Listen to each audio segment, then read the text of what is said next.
আমি জিতি বা হারি তাদের পাশে আমি সবসময় আছি। আমি যদি হেরেও যাই আগামী ৫ বছর আমি আমার অবস্থান থেকে আবার কাজ করব। আসলে আমার কোনো মামলা নাই, আমার অর্থ ঋণ নাই, ঋণ খেলাপি নই আমি।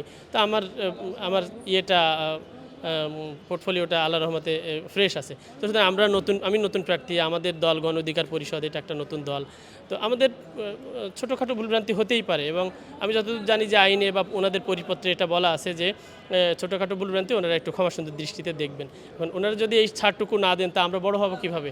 আমরা যে মানব সেবার ব্রত নিয়ে আসছি এখানে মানুষের কাজে নিজেদের কাজকর্ম বিসর্জন দিয়ে যে মানুষের কল্যাণে কাজ করার জন্য এসেছি, তো আমাদেরকে এই সুযোগটা যদি ওনারা না দেন তো এটা আসলে আমাদের আশাহত হওয়ার কারণ। তারপরেও আমরা আশা ছাড়িনি, আমরা আল্লাহর উপরে ভরসা রেখেছি এবং আমরা চেষ্টা চালিয়ে গিয়েছি যে রিটার্নিং অফিসারের ক্ষমতা আছে এটা বাতিল করার। উনি আইনের ধারা দেখে উনি পুঙ্খানুপুঙ্খ কাজ করেছেন এবং আমি ওনাদের সাথে ব্যক্তিগতভাবে কথা বলেছি পরে যে স্যার এটা আমার বাতিল হলো, আমাকে একটু সুযোগ দিতেন। তো উনি বলছেন যে আমাদের তো হাতে এইভাবে সুযোগ দেওয়ার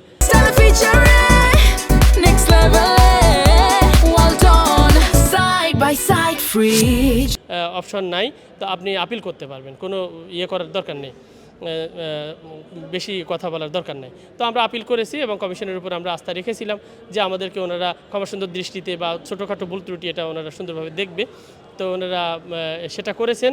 আমরা নির্বাচন কমিশনকে ধন্যবাদ জানাই আমি, এবং আমরা হ্যাপি যে না ওনারা মানবিক বিবেচনায় বা আমাদের ছোটোখাটো ভুলভ্রান্তি এটা ওনারা ক্ষমাসুন্দর দৃষ্টিতে দেখেছেন, আমাদেরকে সামনে বাড়ার সুযোগ করে দিয়েছে। আমার প্রস্তাবকারী অন্য ভোটার এলাকার ছিল, ওটা খুলনারই, কিন্তু আমার যেহেতু এটা দাকব বটিয়াঘাটা, আর উনি হলো কয়রা পাইকগাছা খুলনা 6-এর।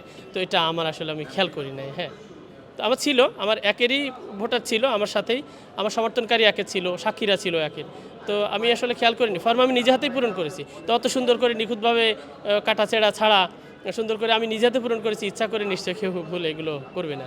আলহামদুলিল্লাহ খুব ভালো লাগছে এবং আমি খুলনা একবাসীকে, দাকব বটিয়াঘাটাবাসীকে আমার অন্তঃস্থল থেকে শুভেচ্ছা জানাই। তাদের জন্য আমি আগেও কাজ করেছি, আমি প্রার্থী যখন হই নাই তখন থেকে, বা প্রার্থী হব তখন থেকে আমি কিছু কাজ করেছি, এটা ব্যাকগ্রাউন্ড থেকে আমি করেছি। আর আমি এমনি মিডিয়ার সামনে একটু কম আসতে চাই, তো আমার অব্যাহত থাকবে এটা। আমি জিতি বা হারি তাদের পাশে আমি সবসময় আছি। আমি যদি হেরেও যাই আগামী 5 বছর আমি আমার অবস্থান থেকে আবার কাজ করব। আর যদি জিতে যাই তাহলে তো আমার ব্যাপক হারে কাজ করার সুযোগ থাকবে। তো আলহামদুলিল্লাহ খুব ভালো লাগছে এবং ওনাদের শুভেচ্ছা জানাচ্ছি, কমিশনকে ধন্যবাদ জানাচ্ছি, মিডিয়াকে ধন্যবাদ জানাচ্ছি।